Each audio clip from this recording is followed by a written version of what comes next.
Nah, Mas Baru ini ada hal yang perlu dibagikan. Jadi biasanya setahu saya akreditasi sekolah terus prestasi siswa itu sangat mempengaruhi siswa untuk diterima menjadi mahasiswa baru. Nah, tips apa saja yang perlu dilakukan untuk teman-teman dari sekolah yang belum negeri, ya memang tidak negeri gitu? Apa saja yang harus dilakukan?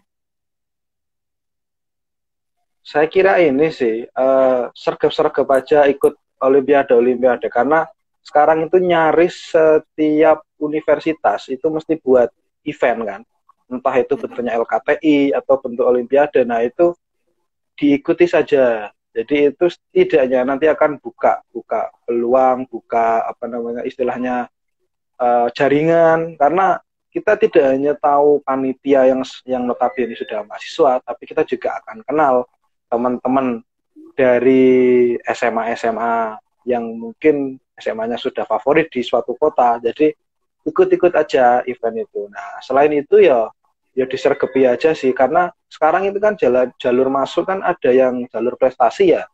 Nah, itu misalnya kalau memang suka itu ya ditekuni. Yang penting itu sekarang itu istiqomah. Saya kira istiqomah lah jadi kata kunci mah.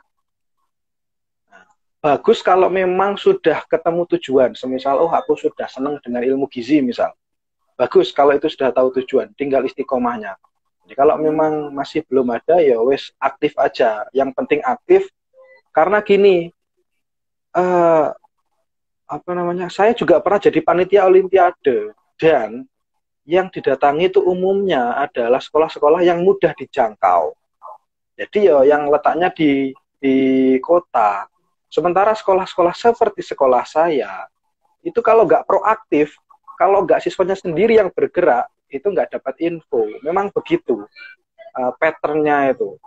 Jadi kalau kita yang sekolah di desa, itu ya kita yang proaktif karena panitia-panitia itu ya mungkin nggak ngejangkau. Kalau misalnya mau sosialisasi ada lomba sampai ke desa-desa.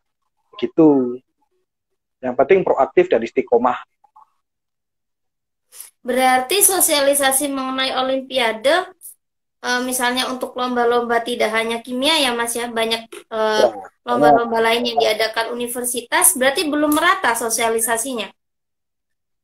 sejauh ini begitu. Meskipun kalau di sekolah saya itu sebenarnya udah langganan. Jadi istilahnya gitu, karena udah langganan kan CP guru itu kan sudah ada, jadi tinggal di follow up. Nah, saya kira masih banyak sekali sekolah-sekolah yang sekiranya belum pernah sampai, belum pernah dapat info lomba-lomba itu. Itu saya kira masih sangat banyak lah. Nah, itu yang bisa lah teman-teman itu mencari. Karena memang kondisinya seperti itu. Bayangkan saja ini, saya itu di desa, taruhlah di kecamatan. Berapa SMA yang ada di kecamatan saya itu mungkin kalau mungkin beda-beda tiap kota ya. Tapi kalau di Lamongan itu hiroh sekolah. Madura juga saya kira banyak sekali. Saya pernah ke Madura itu nyaris setiap desa itu punya sekolah. Sehingga kalau kita itu mengharapkan ada panitia yang datang satu persatu, ya tidak hanya soal akses menjangkau ke sana, tapi juga kemampuan teman-teman. Kadang-kadang mahasiswa nyebarin undangan kan ya cuma saat weekend, 3 hari lah, cuma Sabtu Minggu. Nah itu kan nggak mungkin juga setiap desa didatangi. Nah kondisinya seperti itu. Di Lamongan juga seperti itu. Setiap kecamatan itu mungkin ada sampai sepuluhan lebih SMA. Di setiap desa-desa itu kadang-kadang ada. Apalagi MTS loh, Mak. MTS itu lebih banyak lagi. Di satu desa bisa ada 2. Nah, itu makanya kalau kita nggak yang proaktif cari informasi, apalagi sekarang kan ada lah banyak media sosial lah, itu sulit kalau misalnya kita mau berkembang. Jadi kita juga harus proaktif, jadi nggak nunggu. Hmm. Ya mestilah yang jadi juara atau apa itu mesti dari SMA-SMA yang di kota, karena memang ya mereka sudah bertahun-tahun loh. Mereka sudah bertahun-tahun ikut lomba, selalu dapat undangan kan seperti itu. Jadi ini Iya. soal privilege privilege geografis. Jadi kita yang di desa itu harus harus mencari. Kalau sekali udah dapat, tahun depan mesti diundang karena CP-nya mesti masih ke bawah sama panitia. Itu. Hmm.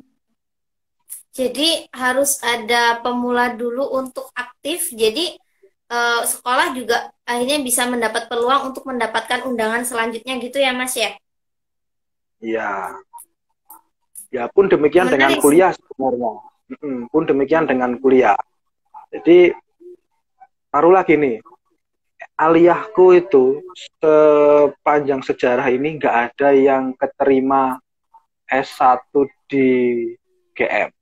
Nggak ada S1 yang keterima ujuk-ujuk. Terus misalnya ada siswa yang daftar di UGM, eh, undangan, itu kecil loh kemungkinannya akan diambil. Karena memang nggak ada track record aliyah itu misalnya hidup di UGM. Nah, harus ada satu yang jadi martir lah bahasanya. Ikut ujian orang yang serius, yang masuk ke UGM, lolos, dan lulus. Nah, akhirnya, oh iya, dari aliyah ini tuh bisa ternyata. Makanya setelahnya itu akan jadi lebih mudah. Nah, harus ada pembuka itu. Harus ada orang-orang yang proaktif. Kalau aliyahku ikut undangan, yang mesti keterima itu ya mesti kampus-kampus yang UIN, yang karena memang lulusannya itu rata-rata kalau kuliah ya di UIN. Kalau sekarang aku lihat aliyahku dengan kemarin itu ya UIN. Kalau kampus-kampus umum ya ada, mulai ada satu dua. Tapi itu pun ya karena dulunya sudah ada pendahulunya. Itu akses Iya, begitu, Mas. Nah, itu ya. menarik ya. Ini aku juga belum sampai ke informasi tahap itu, Mas. Kebetulan kan aku SMA-nya SMA negeri. Jadi untuk mengakses itu ya ya sudah ada undangan dan lain sebagainya. Oh, ternyata juga panitia-panitia seperti itu gitu. Maksudnya sosialisasinya ya hanya ke bagian yang bisa ditempuh gitu ya. Ya, ya Nah, dengan Mas mengenai perbandingan oh jumlah ya, lah. Ya dengan gitu tadi, perbandingan perbandingan jumlah sekolah dan SDM di panitia kan tentu nggak seimbang kok kalau semuanya harus didatangi gitu. sosmed berarti aktif ya. Jadi teman-teman dari sekolah-sekolah di daerah yang belum negeri, misalnya masih swasta gitu, berarti bisa mengakses dari internet gitu ya, Mas? Hmm. Ya, kalau saat ini cara paling mudah memang akses dari internet. Saya kira kan juga semua kampus sudah punya Instagram. Nah, itu bisa diikuti.